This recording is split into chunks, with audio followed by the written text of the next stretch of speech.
Petrobras sofre ataques de interesses externos desde a sua criação, em 1953. O economista Cláudio Oliveira, funcionário aposentado da companhia, lembra que, em sua carta-testamento, o ex-presidente Getúlio Vargas já denunciava que as elites brasileiras e seus tutores internacionais não querem que o povo seja livre, não querem que o povo seja independente. Agora, na apresentação do balanço de 2019, este problema se revelou mais grave do que nunca. Oliveira vê a política de preços praticada pela atual diretoria como uma política de alto flagelo, um crime contra a economia popular. O economista pondera que, para forjar um suposto lucro recorde, foi acrescentada a receita da venda de ativos estratégicos, cuja alienação irá comprometer o caixa da companhia no futuro. E a empresa está distribuindo dividendos com essa entrega. Operacionalmente, a empresa foi reestruturada para dar prejuízo, resume. Getúlio Vargas pagou com a própria vida sua luta em defesa da Petrobras. O povo brasileiro tem consciência disso? A impressão que a gente tem é que o povo brasileiro se esqueceu do passado do Brasil, né? E do passado dessa empresa Petrobras. Né? Na época, né, a imprensa brasileira, apesar do Assis Chateaubriand, né, ter o domínio, né, ele tinha as duas únicas TVs que existiam no Brasil, uma no Rio e uma em São Paulo, pertenciam a ele, né, como tinha também jornais nas capitais todas e rádios. Né, mas existia também alguma força, né, dentro da imprensa contrária, né, e favorável ao monopólio do petróleo. Né? Enquanto, de um lado, né, a Globo e o jornal, que era do Assis Chateaubriand, eram contra a criação da Petrobras e a favor do capital estrangeiro, né, e eram chamados de entreguistas. Né? Por outro lado, existia a tribuna de imprensa, da imprensa, e a Última Hora, que trabalhavam a favor do monopólio, da criação da Petrobras. Então existia uma discussão, uma paridade de força, né, no meio da imprensa. Hoje não há mais paridade de forças na mídia. Como está a situação da Petrobras agora? Olha, com a descoberta do pré-sal, a questão não é mais só o mercado brasileiro, né? A questão agora é muito maior. Quer dizer, o que está em jogo, os interesses são muito mais fortes. Né? Hoje, o que a gente vê na imprensa brasileira é que só existe entreguista, não tem mais nacionalista. Né? E um exemplo disso muito claro foi quando agora, recentemente, né, foi publicado o balanço da Petrobras, né? E na mensagem do presidente da Petrobras, né, que dizia que era o primeiro ano de uma mudanças totais, né, na administração da empresa, né? Na verdade, não está havendo mudança nenhuma, né? Pelo contrário, está mantido tudo aquilo que foi feito, né, desde o início, desde a saída do governo da Dilma e com a entrada de Pedro Parente, né? E aquelas coisas que foram implantadas lá, primeiro uma métrica, né, de dívida líquida sobre EBITDA, totalmente extemporânea, totalmente sem sentido, né? Eu já falei muito sobre isso, né? Mas principalmente a implantação de uma política de preço criminosa. Eles chama de preço de paridade de importação, mas o que a mídia e a própria Petrobras divulga para a população, né, e a maioria, provavelmente, de vocês que estão aqui me ouvindo, entende que a Petrobras utiliza para determinar os preços do mercado interno nas suas refinarias o preço internacional. Se fosse só isso, seria ótimo. Se fosse só o preço internacional, seria ótimo, né? Preço internacional é o mesmo que a Vale do Rio Doce adota para vender seu minério para a siderúrgica brasileira. É o mesmo preço internacional também que as próprias siderúrgicas brasileiras adotam para estabelecer os preços do aço no mercado interno. Mas, na verdade, a Petrobras adota o que se é chamado, e está lá escrito no site dela, É preço de paridade de importação. O que é isso? Como é que ela determina esse preço? Ela considera o preço, esse preço internacional, né?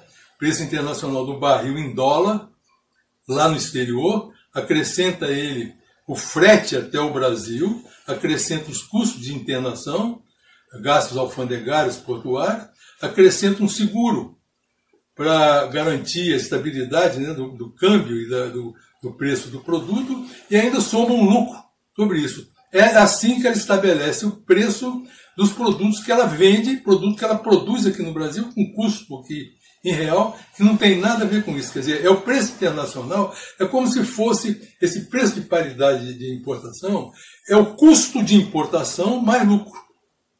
Ou seja, isso é um absurdo.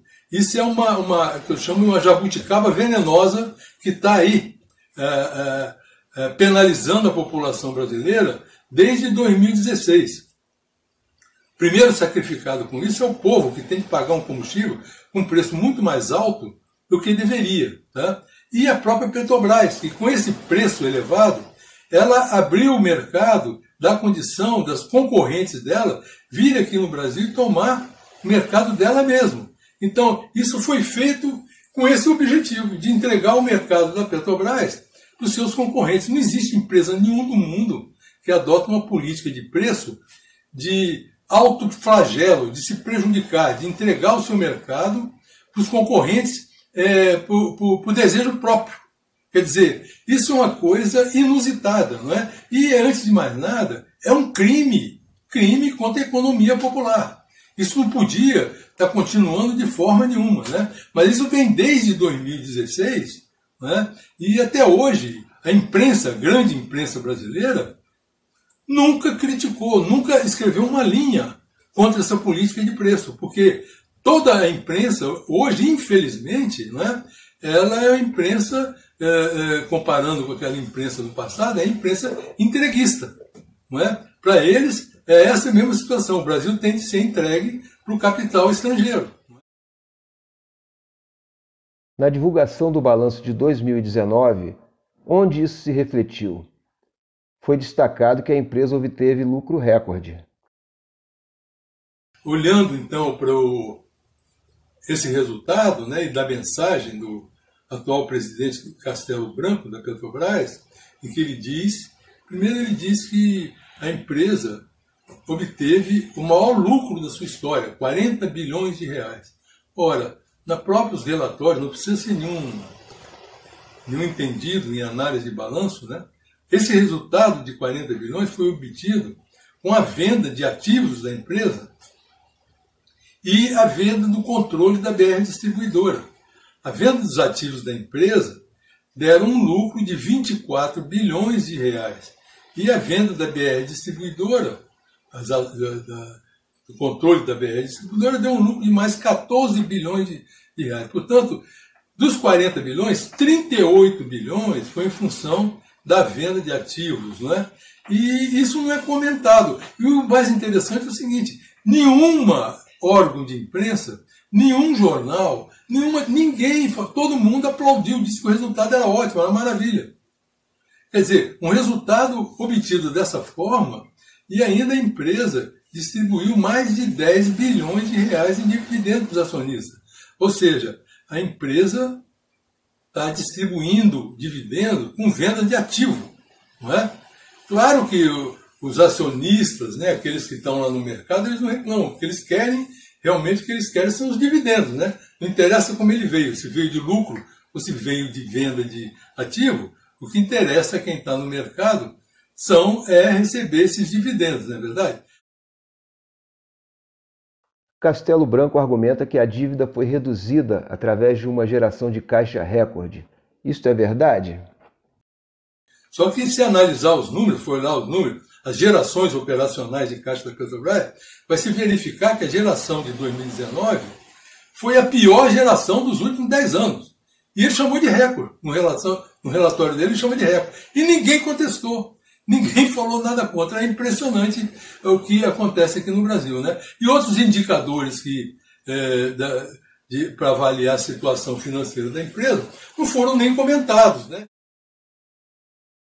Que indicadores são esses? A liquidez corrente, que é a capacidade da empresa de cumprir com seus compromissos de longo prazo, que já há mais de 10 anos, a liquidez corrente na Petrobras é sempre acima de 1,50. Significa dizer que para cada um que a empresa tinha de pagar, ela dispunha de 1,50. Tá certo? No período que dizia que a Petrobras estava quebrada, essa liquidez era a mais alta de todas. Não é? E a Petrobras tinha as gerações de caixas mais altas de todas. E fazia as maiores distribuições de dividendos da história da empresa. E os maiores lucros. Exatamente na época que eles diziam, né, falaram que a Petrobras estava quebrada, mas nunca apresentaram um número, porque não é possível apresentar, porque não existe, isso é uma falácia, né? Mas a imprensa sempre apoiou essa mentira de que a Petrobras estava quebrada. Nunca ninguém, nenhum analista, ninguém apareceu para falar. Mas a liquidez corrente que eu estava falando, né, que sempre foi pelo menos acima de 1,50, em 2019 ela caiu para 0,97. Ela despencou. Isso significa dizer que a companhia está com capital de giro negativo. Capital de giro da empresa é o ativo corrente menos passivo corrente. Significa que a empresa está com capital de giro negativo. No jargão contábil, quer dizer que a empresa está vendendo o almoço para comprar a janta. Né? E ele comemorando e a empresa batendo palma e ninguém aparece para contestar. O que se conclui desse cenário?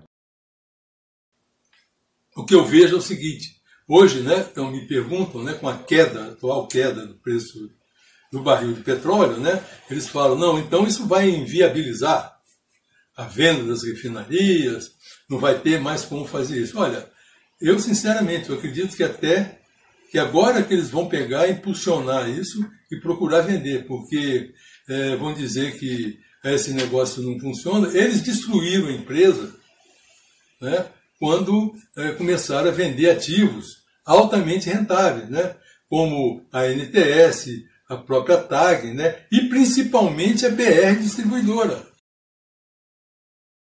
Qual a importância da BR Distribuidora? A BR Distribuidora é a segunda maior empresa do Brasil.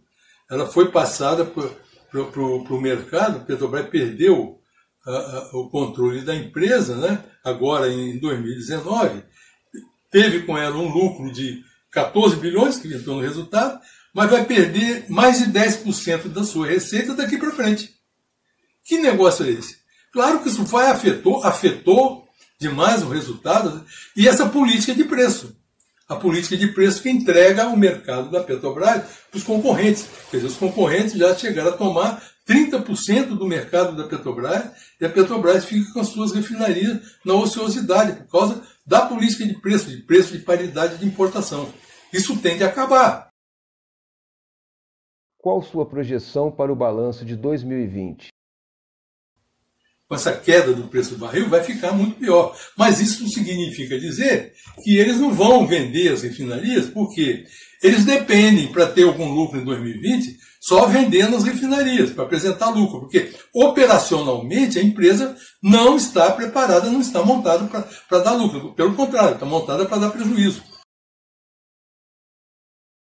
Desde 1991, a Petrobras vem apresentando lucro.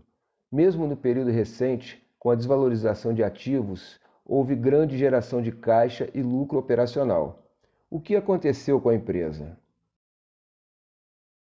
Hoje, ela é uma empresa que está estruturada para dar prejuízo. Ela, normalmente, na situação do outro que está, com a venda dos ativos que foram feitos, a empresa vai dar prejuízo. Ela não tem como dar lucro, porque ela não vai gerar receita suficiente para cobrir os seus custos, seus gastos, suas despesas. E ela vai apresentar prejuízo. É esse o destino que ela está no momento. E 2020 é um ano que vai mostrar isso. A não ser que eles inventem algum estorno de provisão, inventem alguma novidade. Já agora no primeiro trimestre, que não vai demorar muito até de apresentar o resultado, a empresa vai apresentar um prejuízo. Tá? Vai se dar uma série de desculpas, falar uma série de coisas, de bobagens, mas vai se manter a intenção de vender essas refinarias. E, infelizmente, a imprensa brasileira, a imprensa que está aí, vai bater palma.